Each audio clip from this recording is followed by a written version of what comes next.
Bonjour les amis and welcome to this platform. Les amis, nous avons parlé sur cette même plateforme de ce rapport des Nations Unies qui accuse le gouvernement de la transition malienne, bref, le gouvernement d'Assimi Goïta, de manquement, d'avoir tué des gens à Mora. On parle là des crimes de guerre, crimes contre l'humanité. On parle de droits de l'homme et autres. Ils avaient commencé aussi par parler, hein, on a suivi les propos de Mbalou, le président de la Guinée-Bissau, qui est devenu aujourd'hui le valet de l'Occident en Afrique. C'est-à-dire, tout ce que l'Occident dit, il répercute. C'est une caisse, en quelque sorte, de résonance de ce qui vient de l'Occident. Il y a aussi le président malien, non, le président nigérien, je voulais dire, parce que le président malien, c'est quelqu'un de très digne, le président burkinabé aussi. Assimi Goïta, c'est un homme, c'est un garçon, c'est un vrai garçon. Parce que quand on suit le cheminement de ce qui s'est passé à Bora, le gouvernement de la transition au Mali dit clairement qu'ils ont suivi depuis longtemps les conversations des terroristes et tout cela, téléphoniques, enregistrées. Et ce sont des renseignements qu'ils ont eus avant d'attaquer ces terroristes qui étaient à Mora. Les Nations Unies parlent d'abus, parlent de tueries, parlent de droits de l'homme et tout. Est-ce que les Nations Unies ne pouvaient pas aider le Mali à éradiquer le terrorisme? Quel est le rôle même des Nations Unies? Seulement faire les rapports. Après la Deuxième Guerre mondiale, n'est-ce pas, on avait crié les Nations Unies comme il faut dire, franchement, il n'y aura plus de guerre, il faut mettre un terme à toutes ces choses-là. Regardez le Congo, Kinshasa, rien du tout. Ils ne s'intéressent pas à cela. Ils envoient les casques bleus seulement pour aider à exploiter ou à voler même dans ce pays. Le Mali, les terroristes viennent d'où? Qui finance les terroristes? Pourquoi toujours venir nous parler des droits de l'homme et ne pas parler de la résolution et comment régler ces problèmes-là? C'est-à-dire qu'avec l'énergie, saisis les armes. Arrêtez le terrorisme. Pourquoi est-ce que personne ne parle de cela? Personne. Et comme ils pensent que nous sommes dupes, ils vont dire que ce sont des pays pauvres. Oui, nous sommes pauvres. Laissez-moi rire, les amis. Nous sommes des pays pauvres. Un scandale géologique, n'est-ce pas? Mais riche. Donc, vous êtes là, vous dites que quelqu'un est très pauvre, vous voulez aider cette personne. La personne dit non, je ne veux pas de votre aide. Je veux plutôt que X m'aide. Et ça devient un problème. Non, soyons un peu honnêtes. Soyez clairs dans vos discours. Vous avez trompé une partie des Africaines pendant longtemps. Vous avez trompé toute l'Afrique pendant un temps. Mais vous ne pouvez pas tromper toute l'Afrique tout le temps. Ce n'est pas possible. Et concernant ce rapport des Nations Unies sur l'incident de Mora, le gouvernement malien d'Assimi Goïta a fait une sortie musclée. Et c'est un ministre de la décentralisation qui maîtrise le sujet, qui est venu à la télévision nationale, ou RTM 1, et il a lu ce communiqué qui émane du gouvernement malien. Et les amis, je vous suggère d'écouter ce communiqué. Merci infiniment. Au nom de nos plus hautes autorités, j'ai l'insigne honneur de donner lecture du communiqué numéro 052 du gouvernement de la transition, communiqué dont la teneur suit. Le gouvernement de transition a consulté avec une grande attention le rapport sur les événements de Moura du 27 au 31 mars 2022, publié le 12 mai 2023 par le Haut Commissariat des Nations Unies pour les droits de l'homme. Le gouvernement de transition dénonce avec véhémence ce rapport biaisé, reposant sur un récit fictif et ne répondant pas aux normes internationales établies. C'est la raison pour laquelle le gouvernement n'a jamais daigné faire de commentaires au cours de son élaboration.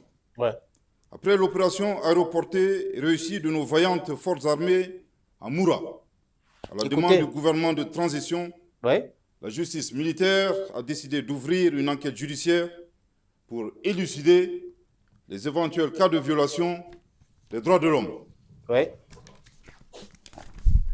C'est justement la même mesure que recommande le rapport du Haut Commissariat des Nations Unies pour les droits de l'homme. Au regard de ce constat, il est utile de s'interroger sur l'opportunité de cette publication qui recommande au gouvernement de la transition une décision que ce dernier a prise il y a plus d'1 an, si ce n'est de perturber la tranquillité des Maliens à l'approche d'un scrutin référendaire d'une importance capitale Voilà le but. pour le processus de refondation en cours. Vous avez tout À trouvé. la suite des événements de Moura, conformément aux procédures en vigueur au Mali, une enquête a été ouverte pour faire toute la lumière sur les allégations de violation des droits humains. Les Nations Unies devaient Le 9 demander avril à ce 2022. gouvernement de faire les enquêtes. Un transport judiciaire de constat a été effectué par le parquet de Mopti et les premiers éléments de l'enquête mettent en évidence l'hypothèse d'un affrontement ayant provoqué des morts par projectiles et le constat que la grande majorité des corps sont des adultes de sexe masculin.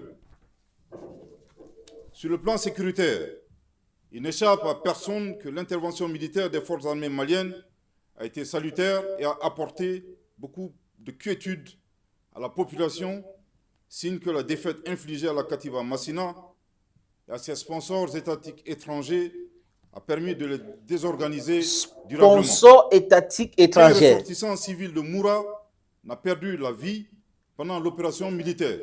Écoutez, Parmi les morts, il n'y avait que des combattants terroristes et toutes les personnes interpellées ont été mises à la disposition de la gendarmerie de Sévaré.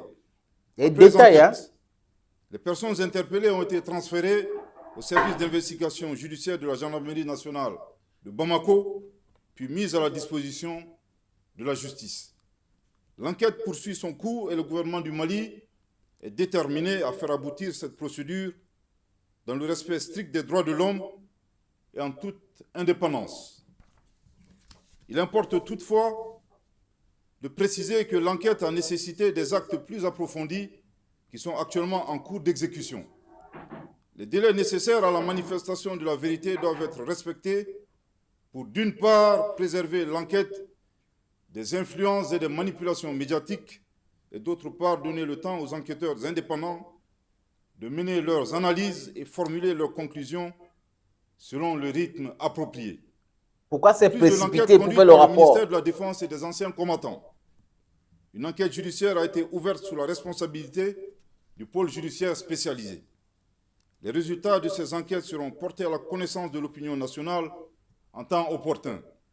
Le gouvernement de la transition a examiné la méthodologie ayant guidé la rédaction du rapport du Haut Commissariat des Nations Unies pour les droits de l'homme et a appris avec stupeur que la mission d'établissement des faits avait utilisé des satellites au-dessus de Moura pour obtenir des images.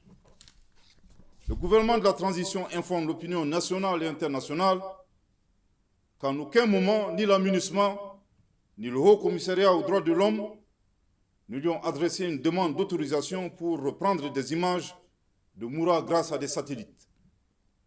En utilisant des satellites pour obtenir des images sans autorisation et à l'insu des autorités maliennes, la mission d'établissement des faits a effectué une manœuvre clandestine contre la sécurité nationale du Mali. Par conséquent, le gouvernement de la transition décide d'ouvrir immédiatement une enquête judiciaire contre la mission d'établissement des faits et ses complices pour espionnage, atteinte à la sûreté extérieure de l'État, des crimes réprimés par le Code pénal, les articles 33 et 35, C'est de bonne guerre. ainsi que le complot militaire, un crime réprimé par le Code de justice militaire, Parce qu'ils peuvent accuser les gens là de donner des informations aux sans terroristes préjuger aujourd'hui. de la qualification des autorités judiciaires. Je répète, par conséquent, le gouvernement de la transition décide d'ouvrir immédiatement une enquête judiciaire contre la mission d'établissement des faits et ses complices pour espionnage, atteinte à la sûreté extérieure de l'État, des crimes réprimés par le Code pénal, articles 33 et 35, ainsi que le complot militaire, un crime réprimé par le Code de justice militaire, article 130, sans préjuger de la qualification des autorités judiciaires. Les amis, on s'arrête là. Vous avez compris pourquoi j'ai dit au début qu'au Mali, on a les garçons. Abdoulaye Maïga, on peut citer le ministre des Affaires étrangères, le Premier ministre. Ce sont des garçons. Ce sont des gens qui ont décidé de dire non. Il faut s'affranchir. Il faut protéger son pays. Parce que le Mali a été balkanisé depuis un temps. On a dit que les forces françaises sont arrivées là-bas pour sauver le Mali. Donc non, le terrorisme ne fait qu'accroître dans ce pays. Et aujourd'hui, le gouvernement de la transition qui est en train de travailler sur la nouvelle constitution du pays, sur les référendums, sur comment rendre les élections vraiment libres et transparentes dans ce pays et quitter le pouvoir en sécurisant ce pays, les gens tapis dans l'ombre font tout pour les mettre en mal. Les gens tapis dans l'ombre font tout pour les mettre en difficulté. Les gens tapis dans l'ombre font tout pour que l'insécurité continue dans ce pays-là. C'est cette gangrène qui fait en sorte que le pays ne peut pas se développer. Et beaucoup de pays africains ne peuvent pas se développer avec l'insécurité. Ils le savent. Et ils veulent que nous restons là en demandant de l'aide, demandant la nourriture tous les jours, alors que nous avons des terres arides. Ces gens au Mali sont des vrais garçons, comme au Burkina Faso. Ce sont des vrais garçons. Ils décident de dire non à cette manifestation de l'escroquerie tous les jours. Ils décident de dire non dans ces fourberies, dans cette roubladise, et que les gens respectent les Burkinabés. Au nom de quoi ces gens-là vont s'immiscer dans tout ce qui se passe dans ce pays. C'est-à-dire, les satellites, vous demandez l'autorisation, vous publiez les images et vous mettez en difficulté la sécurité d'un pays. Et aujourd'hui, ils disent qu'ils vont porter plainte contre vous. Ça veut dire qu'il y aura les enquêteurs qui vont faire leur travail. Après, ils vont porter plainte contre vous. C'est de bonnes guerres. Parce qu'aucun pays africain, aucun membre des Nations Unies, des enquêteurs ne publie les images qui viennent des États-Unis, ne publie les images qui viennent de la France, ne publie les images qui viennent de l'Allemagne, ne publie les images qui viennent de la Russie ou de la Chine. Pourquoi est-ce que c'est toujours en Afrique? Ils ont le droit de filmer tout, de publier tout. Je ne dis pas qu'il ne faut pas respecter les droits de l'homme. Je dis la façon de publier ces différents rapports ou de faire des rapports biaisés montre que le but est tout autre chose. Le but, ce n'est pas les droits de l'homme. C'est quel droit de l'homme quand on se précipite pour faire une enquête, pour publier le résultat de l'enquête. C'est quel droit de l'homme? Maintenant, ça n'existe pas, ces droits de l'homme. Quand les terroristes massacrent les gens, quand les terroristes coupent un pays, quand les terroristes polluent les terres d'un pays, il n'y a pas de droit de l'homme. Tout va bien. Parce que les gangs partent où vous connaissez. Donc, c'est de ça qu'il est question. Qui les vend les armes? Donc, dans le communiqué, quand il dit le terrorisme et les soutiens étatiques, il est en train de dire que c'est un terrorisme d'État. C'est-à-dire qu'il y a des États qui soutiennent ces gars. C'est pour cette raison que ces gars-là ont les moyens technologiques très avancés. Sinon, comment comprendre qu'ils roulent facilement dans de l'or, ils sont dans de l'or, c'est-à-dire qu'ils marchent avec autant d'argent, ils ont les moyens de communication, ils ont tout ça là par rapport à quoi? Souvent même les États n'ont pas ces moyens que les terroristes ont. Comment, qui les envoie ça, qui les vend ça? Et vous allez trouver des gens comme le président nigérien qui fait honte à l'Afrique aujourd'hui. Il y a un général de Pakouti au Niger qui a raconté des boubas. Et vous avez des gens comme Mbalo, Sissoko, qu'on voulait chasser du pouvoir, n'eût été l'intervention de beaucoup de pays qui l'ont aidé à rester au pouvoir, qui racontent du n'importe quoi. Il était même allé en Tunisie où on était en train de malmener les Africains là-bas pour aller faire la camaraderie avec Kais Saïd. Vous voyez les gens de personnes que nous avons en Afrique qu'on appelle présidents. On a besoin de gens comme Assimi Goïta, on a besoin de gens comme Ibrahim Traoré. Nous avons besoin de ces gens-là. Parce que au début des indépendances des pays africains, vous avez vu les amis, on avait des garçons. Même comme on les a tués, mais on avait des garçons. Vous ne pouvez pas laisser votre pays malmené, maltraité par des gens juste parce que vous voulez rester éternellement au pouvoir. Les Maliens ont le droit de protéger les pays. Et si quelqu'un doit aimer le Mali plus que tout le monde, ce sont des Maliens. Vous ne pouvez pas prétendre aimer le Mali plus que les Maliens. Les Maliens sont à la grande majorité pour ce gouvernement de transition. Et vous, les Nations Unies et les pays dits démocratiques qui soutiennent la kakistocratie et la dictature dans d'autres cieux ou sur d'autres cieux, vous prétendez aimer le Mali plus que les Maliens. Vous faites des rapports. Quand les forces de Maliens chassent des gens, des terroristes dans les territoires et récupèrent ces territoires-là, où il y a des abus, il y a partiel, droit de l'homme par-ci, droit de l'homme par-ça. C'est important les droits de l'homme. Mais quand on utilise les droits de l'homme pour pouvoir manipuler un peu, pour pouvoir manipuler l'opinion mondiale ou internationale, on ne doit pas être d'accord. Nous ne devrons pas être d'accord. Nous devons être soudés, concentrés. Et sachez que ces gens-là, les Nations Unies, ne peuvent pas nous aimer plus que nous-mêmes. Sinon, ils devaient déjà mettre un thème à beaucoup de conflits qui sévissent en Afrique. Et ces conflits-là sont créés par des mains extérieures. et financé par des mains extérieures. Et c'est de ça qui est question. Réveillons-nous, les amis. Je dis courage à Assimi Goïta et tout le gouvernement de la transition malienne. Vous faites un bon boulot.